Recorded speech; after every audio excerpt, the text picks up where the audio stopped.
Aziza, Bonjour. vous êtes hydrologue spécialiste de l'adaptation de nos sociétés au bouleversement climatique. D'abord, une question sur cette cellule interministérielle activée par la première ministre Elisabeth Borne dans une situation de sécheresse, dit-elle, de gravité exceptionnelle, qu'on sentait venir d'ailleurs tout au long de cette année, puisque les niveaux de précipitation en 2022 ont été très bas. Est-ce qu'il y a des mesures d'urgence, des mesures fortes à prendre pour éviter que certains départements ne se retrouvent complètement à sec ? Je pense que ce qui est intéressant, c'est effectivement le fait qu'à la fois on soit dans une réelle situation de crise et qu'il y ait une vraie prise en compte de cette gestion de crise pour avoir un peu une vision globale à l'échelle de la France sur les points clés de vulnérabilité, d'apport de la ressource en eau, puisqu'on confronte actuellement une période et touristique et donc d'afflux dans certaines zones et à la fois ce déficit crucial historique, et donc on va se retrouver à un moment donné avec cette crise de la ressource, puisqu'on aura beaucoup trop de demandes par rapport à une offre qui est moindre. Et donc pour ne pas arriver à ce point zéro, je pense qu'il est vraiment intéressant de prendre à bras le corps cette question à l'échelle nationale pour au moins essayer de favoriser toutes les logiques et politiques d'économie d'eau massive, parce qu'on va en avoir besoin pour essayer le moins possible de solliciter la ressource en eau. Dans ces questions-là, la question est aussi de savoir ce que l'on privilégie: agriculture, activité économique, eau potable pour les habitants. Les plans hors sec eau évoqués par le gouvernement d'ailleurs, est-ce qu'ils sont vraiment adaptés à cette situation qui est tout de même nouvelle en France, cette situation de sécheresse terrible ? Alors en fait, c'est assez nouveau le fait de faire un plan Orsec spécifique pour la question de l'eau. Les plans Orsec existent depuis toujours, mais à part 1976, on n'en était pas arrivé à ce niveau de crise, bien qu'on ait connu de 2017 à 2020 des années de sécheresse historique. Là, on cumule tous les critères qui en font une année hors norme. Donc, on n'a pas eu de pluie effectivement cet hiver, pas de recharge dans les nappes, des températures hors normes, 3 séries de canicules.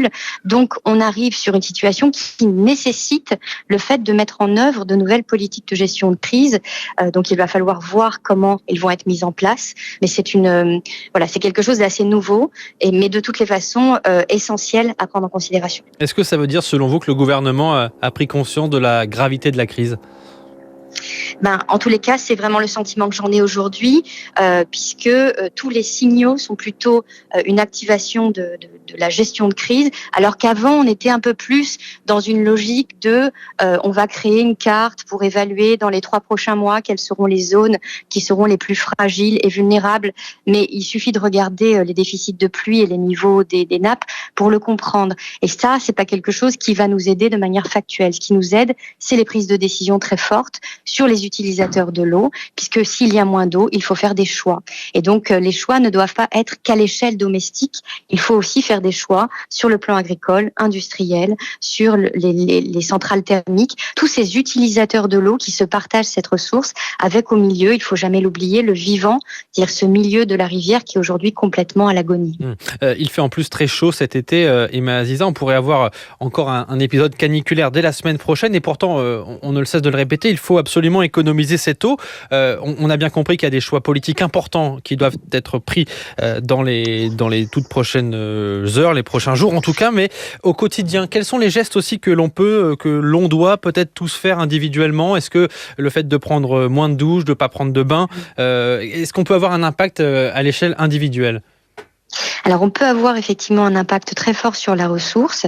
Par contre, il faut bien comprendre que cette consommation française, elle est complètement variable suivant les zones en France. Donc, elle est variable en fonction du niveau de vie. On sait très bien que les niveaux de revenus les plus faibles vont dépenser le moins d'eau. On va être plutôt sur 90 litres d'eau par jour, alors qu'en moyenne, un Français, c'est de l'ordre de 148 litres d'eau. Les adultes consomment beaucoup plus que les enfants. En fonction de notre mode de vie, est-ce qu'on a un habitat individuel, des jardins, des pelouses, une piscine ? Est-ce qu'on est dans une zone d'activité touristique ? Tout ça va influer, si vous voulez, sur notre consommation d'eau.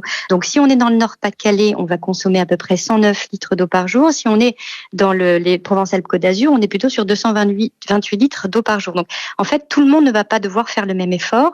En termes de solutions, déjà, il y a tout ce qui permet de réduire le débit de l'eau dans le robinet, dans la douche, dans les toilettes. Il existe des mousseurs qui nous permettent ces solutions. C'est des solutions très simples et peu coûteuses qui vont permettre de limiter le fait d'aller chercher cette eau dans la ressource, et on peut réduire à l'échelle d'une ville entière par 2 sa consommation d'eau, puisque en réalité on a la même sensation quand on prend sa douche, mais on consomme un débit 2 fois inférieur. Oui, ça veut dire qu'on met un peu d'air dans l'eau, il y a une sorte de mélangeur, c'est ça? Oui, c'est ça. C'est-à-dire qu'en réalité, on va diffuser l'eau de manière plus répartie et avec malgré tout un débit qui sort qui est 2 fois moins important. Donc ce sont des solutions qui de toutes les façons vont devoir être mis collectivement, massivement partout en France, vu la situation, vu l'enjeu de ce changement climatique qui nous raconte une nouvelle histoire chaque année. Donc on va devoir aller vers cette forme d'adaptation, et donc les économies d'eau font partie de ces solutions qu'il va falloir envisager. Après, et ces décisions, il faut les prendre vite?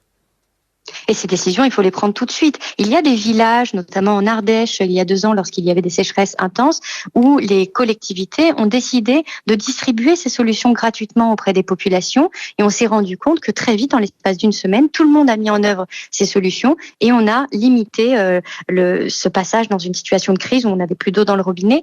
Donc ça peut aller très très vite, mais par contre, il faut accompagner les populations pour leur expliquer que ces solutions existent, voire même leur rapporter, puisque vraiment l'enjeu financier est vraiment très moindre, est vraiment ridicule si vous voulez, c'est peut-être de l'ordre de 5 à 10 euros, mais par contre ça va avoir des conséquences majeures. Donc les collectivités territoriales peuvent s'emparer de ce sujet et agir massivement. Merci beaucoup Emma Aziza, hydrologue spécialiste de l'adaptation de nos sociétés au bouleversement climatique, invitée du 10-14 de France Info aujourd'hui.